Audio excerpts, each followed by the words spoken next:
방금 탱크당 참 네. 좋은 말씀을 해주신 용어를 만들어 주셨는데 밀어붙여 탱크당의 또 하나의 이 문재인 정권의 가장 대표적인 게 부동산 정책입니다. 그렇죠. 그런데 노무현 정권 시절 청와대 홍보수석을 지낸 조기숙 이화여대 교수 이분도 현역 시절에 상당히 구설수 많이 올랐죠. 구설수가 많은 분입니다만 어쨌든 문재인 정권 부동산 정책은 실패했다. 그 얘기를 아주 노골적으로 자기 SNS에 올렸어요. 그것은 다 보라는 얘기 아니겠습니까? 그렇죠. 어디서 사석에서 한 얘기가 아니란 말이에요. 이런 얘기를 하고 나선 배경이 어디가 있을까요? 뭐 까놓고 얘기해서 부동산 정책 완전 실패했잖아요. 완전히 실패했어요. 노무현 때보다도 더 실패를 많이 했어요. 오히려 더 올려버렸잖아요. 이렇게 시장을 모르는 부동산 정책이 있는가. 저는 대북 정책 담당하는 장관들도 빨리 바꿔야 되지만 더 빨리 바꿔야 될 게 이 김현미 그리고 청와대에 있는 김상조 이런 사람들이 엉터리도 이런 엉터리가 없잖아요. 시장하고 반대로 억지로 시세를 일부러 올리려는 정책이에요, 이게. 그래서 저는 이런 비판한 거는 상당히 맞다 이런 생각이 좀 들어요. 그리고 또 뭐 조기숙 그 교수가 개인적으로 약간의 서운함은 또 있을 수 있겠죠. 뭐 그런 거 있었지만 그렇다고 해서 뭐 이런 글을 썼다고 보기는 좀 어렵지 않느냐 이런 생각이 듭니다. 그러니까 조기숙 교수가 그냥 한 얘기가 아니고 얼마 전에 문재인 정권의 최측근 인사와 대화할 기회를 가졌는데 작년인 것 같아요. 보니까 일본처럼 우리나라 집값이 폭락한다. 절대 집 사지 말라. 기다려라. 그런 얘기를 했는데 그게 바로 대통령의 생각하고 똑같은 말을 대통령이 그렇게 한 것처럼 말을 한 것처럼 전달을 받았다. 그러니까 이게 대통령의 어떤 부동산 인식 자체가 지금 뭔가 잘못된 거 아니냐. 그렇죠. 진보 학자들은 다 그렇게 얘기를 했어요. 그 진보 학자들. 근데 그게 지금 뻥으로 드러났다는 것이죠. 그렇죠. 자기는 집을 샀다고 그러죠. 그 이후에. 뻥도 그런 뻥이 없죠. 일본하고 우리나라랑 안 맞는 게 의외로 많아요. 제일 안 맞는 게 부동산입니다. 그리고 골프장 회원권. 일본은 골프장 회원권이 10분의 1로 떨어졌거든요. 근데 우리는 지금도 오르고 있잖아요. 돈이면 너무 풀려갖고 갈 데가 없고 금리가 낮으니까요. 일본보다도 우리나라는 일본도 돈 풀린 건 마찬가지인데 오히려 골프장은 자꾸 지금도 오르고 있고 그린피도 오르고 있어요 지금. 평일날만 골프장이 버글버글해요. 우리나라만 특이한 현상입니다. 그래도 요새 골프장 자주 가시는 모양이에요. 저도 해외를 사람들이 못 가니까 국내에 더 많이 가고 그런다고. 또 스크린 골프장에서 연습한 아주머니들 청년들이 필드 한번 가보자 이러면서 쏟아져 나오는 거예요. 그리고 부동산도 일본이 대폭락했잖아요. 거품 붕괴하면서. 근데 일본도 동경은 좀 주춤하다가 다시 올랐거든요. 엄청나게 오른다고 들었어요. 그리고 외곽만 망해버리고. 일본하고 뉴욕 부동산하고 서울 부동산하고 많은 전문가들이 착시 현상을 빚어요. 뉴욕 부동산 하면은 우리나라에서 통계를 봤을 때는 뉴저지까지 다 합친 수많은 도시들을 평균 갖고 우리는 비교해요. 우리는 서울 시내인데 일본도 그렇죠. 동경도 주위에 얼마나 신시가 많아요. 새로운 거. 어마어마하죠. 그런 도랑 다 평균 낸 거랑 우리 서울시랑 비교하는 거예요. 그 말이 안 그러니까 되죠. 안 맞는 거예요 지금. 우리만 오른다고 하는데 뉴욕 중심가 맨해튼이나 도쿄 중심가 뭐 이런 데는 지금도 짱짱하죠. 그러니까 일부만 보고 자기한테 유리한 통계치만 해석해서 하고 만약에 부동산이 더 오를 가능성이 있다 그러면 투기 세력이다 저럼. 국민들을 전부 투기 세력이랑 몰아버리는 거예요. 그러니까 일본에 대해서 좀 한일 대화 좀 해라 그러면은 저놈은 토착 외구다 이런 식으로 하는 것처럼 부동산 문제도 경제 문제거든요. 그렇죠. 경제 문제를 잡으려면 수요하고 공급하고 맞춰야 되잖아요. 그러면 한쪽에서는 공급을 늘리면서 한쪽에서는 수요를 위축시키는 정책이 해야 되는데 수요만 지금 때려잡고 있어요. 그렇죠. 그러니까 공급이 없는 걸 국민들이 뻔히 아는데 지금 금리가 0.5%잖아요. 그냥 있으나 많아요. 그냥 돈을 많으니까. 집에다 두기 그러니까 갖다 안전한 데다 둔다는 그런 그렇죠. 정도뿐이에요. 그러니까 집 주인 기준으로 봐서는 전세금 받아야 돈 이자가 없네. 그리고 집은 더 안 지니까 서울시는 특히 공급이 거의 없잖아요. 재건축하고 다 막아버렸잖아요. 중고주택이 안 나오잖아요.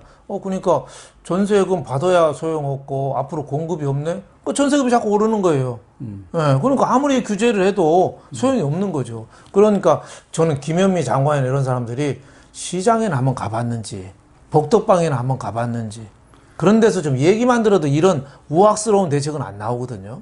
그러니까 지금 조기숙 교수도 지금 현재의 그런 부동산 정책을 주도하고 있는 사람들, 그 사람들의 전문성이 부족하다. 김현미, 솔직한 얘기가 그 사람이 알아요. 대변인실에서 그 라디오 알아요. 보도자로 나르던 사람입니다. 뭘 알아요. 김수현, 네. 도 그렇지만 네. 지금 김상조 정책시장도 네. 다 이 부동산이라든가 이런 전공이 아니거든요. 김수현은 그렇죠. 도시공학인가. 그렇죠. 빈민, 예. 도시 문제 뭐 이런 그리고 거. 김상조는 재벌관계 이런 그렇죠. 쪽이었거든요. 예. 소액주주 운동하고 뭐 이런 것 같은 네. 사람인데 지금 부동산을 잡아야 된다는 대명제하고 현실 시장하고 따로 돌아가니까 안 맞는 거죠.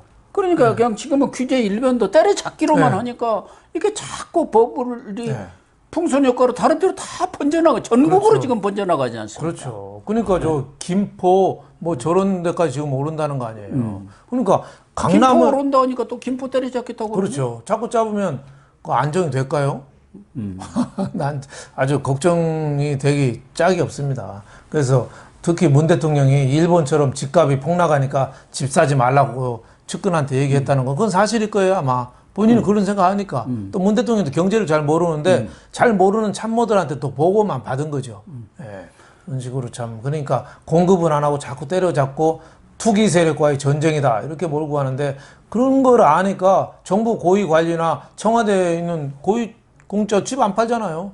예. 그래서 지금 조기숙 교수도 지적하는 게 대통령의 그런 부동산 정책에 대한 인식이 완전히 환상적이고 잘못된 거다. 신화를 학습했다. 네. 그런 건데 그렇게 지적을 하고 있지 않습니까? 결국은 그 측근 참모들이 아까 말씀하신 대로 유리한 통계 자료만 가지고 가서 대통령한테 보고를 하고 그렇죠. 자기 잘 모르니까 때려잡자. 네. 대통령이 전에 기자회견 때도 그랬잖아요. 연두 기자회견 때. 뭐 이 부동산 정책은 수없이 많이 갖고 있다. 나올수록 우리는 계속 내놓겠다. 뭐 그런 얘기를 했던 것으로 제가 기억하는데 그러니까 이렇게 잘못된 인식을 갖고 있는 거 아니냐. 이렇게 시장하고 싸우는 거죠. 시장하고 싸우는 거죠. 그래서 그 과거에 참여정부 때 부동산 대책이나 이런 거 했던 거를 지금 문재인 정권한테 넘겼다잖아요. 그러면 그걸 잘 검토해서 좋은 건 받아들이고 나쁜 거는 배척하고 이래야 되는데 딱 하나만 받아들였대요. 분양가 상한제. 분양가 상한제가 뭡니까? 시세가 아파트 10억짜리 시세 아파트를 한 5억에 분양하는 거예요. 그러니까 분양 당첨된 사람은 로또 된 거죠. 그러니까. 예. 근데 나머지는 어떤가요? 같이 또 올라요, 오를 때. 예, 분양가 상한제를 눌러놓으면.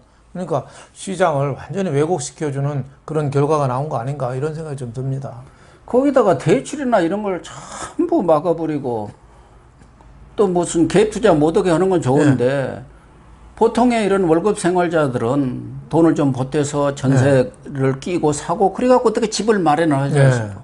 근데 그런 기회까지도 지금 다 사다리를 아예 치워버렸어요. 사다리 치워버렸죠. 평생 전세나 월세 살아라 그렇죠. 뭐 이런 식이 돼버린 거 아닙니까? 예. 과거에는 집을 갖고 있어도 자기 집을 갖고 있고 만약에 강남에 학교 보낸다고 해서 예를 들면 강북에 집을 갖고 있고 강남에 세 사는 사람도 1주택자로 봤어요. 그냥 선량한 어떻게 보면 주거자로 봤는데 지금은 그런 사람은 투기꾼이라 이거죠. 자기 집에 자기만 사는 사람 빼놓고 다 투기꾼이라고 보는 거죠. 그러니까 우리나라 집 사는 거는 사실 힘들어서 모아서 전세 보증금 모아서 그 전세 보증금에다가 우선 사놓고 돈 좀 모아서 그 집으로 이사 들어가는 거 이게 코스였잖아요. 저도 그랬어요. 다 예전에 그랬죠. 지금 잠실 개발하기 전에 잠실 2단지 13평이 있었습니다. 연탄 아파트. 그게 5층에 살았는데 그때 전세로 700만 원이가 들어가가지고 직장 생활 좀 하면서 좀 모아가지고 그걸 샀습니다. 그렇죠. 그걸 기반으로 해서 조금씩 이사 가고 해서 집을 하나 마련을 한 거죠. 그러니까 여태까지 서민들의 집 마련이 사다리를 이번에 걷어차버린 거죠. 그러니까. 대출도 안 해줘. 그리고 보증금 낀 거 사지 마. 뭐 이런 식으로 참 막아버린 거 아닌가. 굉장히 어떻게 보면 시장을 저렇게 하는 나라는 아마 거의 베트남이나 중국도 저렇게 안 하거든요. 사회주의 정책을 추진하는 나라도 이렇게까지는 안 하지 이렇게까지는 안 하죠. 거의 뭐 북한 정도 다음 정도 수준 아닌가 지금 부동산에 관한 대책은. 근데 그렇게 할수록 시장은 더 튀는 거죠. 조기숙 교수도 지적했지만 또 하나는 일관성에서 종잡을 수가 없어요. 어떻게 많이 바뀌는지 부동산 정책. 그리고 소급 적응도 막 해버리고 그러니까 사람들이 정부의 어떤 정책을 믿지를 않는 거예요. 그렇죠. 조홍천 의원 얘기한 대로 모든 정부의 거버넌스라는 것은 법과 제도에 의해서 안정되게 그것을 믿으면서 우리가 예측을 하고 거기에 따른 행동을 하는 건데 그걸 할 수가 없는 상황이더라고요. 그렇죠. 자꾸 저렇게 바꾸는 게 자꾸 바뀌는 게 우리나라에 두 가지가 있어요. 하나는 부동산 정책. 정책이 아니라 대책이죠. 부동산 땜빵. 또 하나는 대입 제도. 맨날 바꾸잖아요. 정권만 바뀌면 제일 먼저 축여들고 나는 게 대입제도예요. 그렇죠. 그러니까 저렇게 하다 보니까 안정성이 떨어지는 거죠. 제도적인 안정성.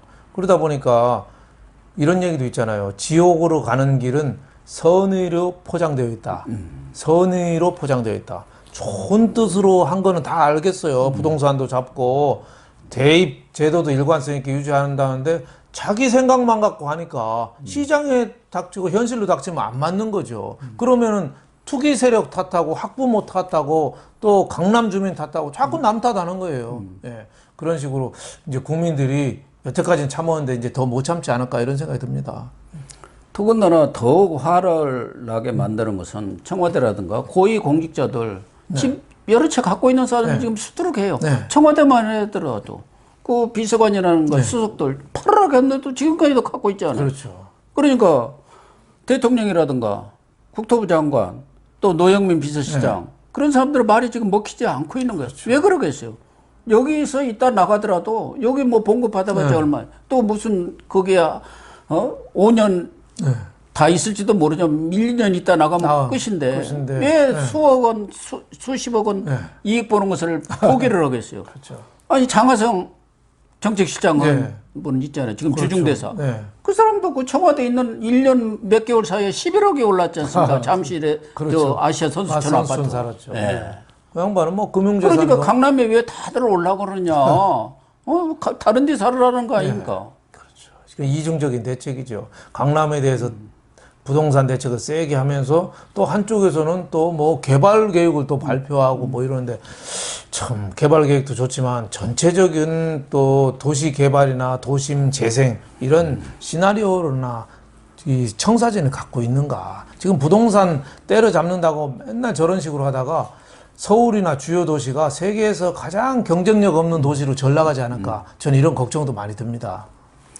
조기수 교수 하면은 원조 친노라고 할 수 있는데 이분도 웬만하면 문재인 지지 아니겠습니까? 그런데 오직해야 이런 글을 자기의 페이스북에 올렸겠습니까? 어쨌든 지금 문재인 정권이 지난 총선에서 압승을 해갖고 어마어마한 힘을 가진 것처럼 착각을 하고 막 밀어붙이기를 하는데 뭐 국회도 그렇고 부동산도 그렇고 모든 것을 그러는데 저는 이렇게 나가다가는 조만간 레임덕이 오는 거 아니겠습니까? 그렇죠. 요 우선 집 팔으라기도 아파트 팔으라기도 벌써 안 팔잖아요. 그렇죠. 얼마 남았다고 자꾸 그래 하고 버티고 있는 거 아니에요. 그렇죠. 탱크가 굉장히 센 무기고 진짜 화력을 자랑하지만 늪에 빠지면 못 나옵니다.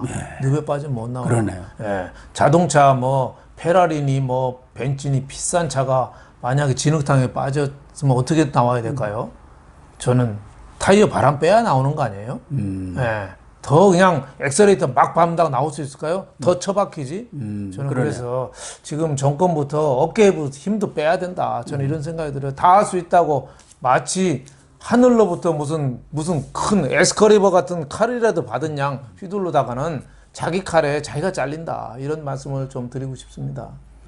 네, 시청자 여러분. 문재인 정권의 무한 질주, 폭주 어디까지 갈까요?